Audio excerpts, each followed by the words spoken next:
Yeah, it's so funny because I was just in Trinidad like 2 weeks ago.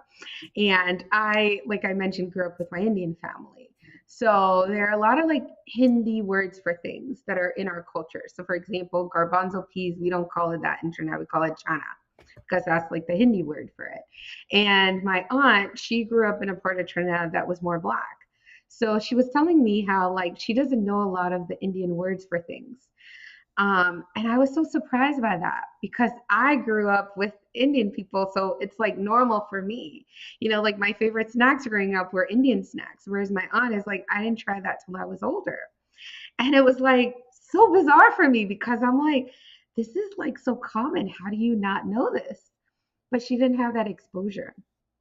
And so I bring that up in this context to say, when you don't have exposure to things when they happen, you're playing catch up, right? If you're not like living with and in community, I love that word, in community, right? If I'm not in community with trans people, and then I suddenly have to make a comment about trans people, it's only human for me to turn to the only trans person I know and say, hey, can you help me with this?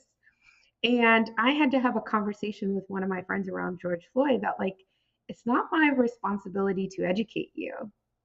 Like, I'm happy as a friend to share my experience, but I don't want to share my experience and then it helps you learn something that then you can connect with somebody else on. Like, that should be a byproduct. The part of me sharing it should be because you're my friend and you want to be there with me as I'm navigating this life thing, right?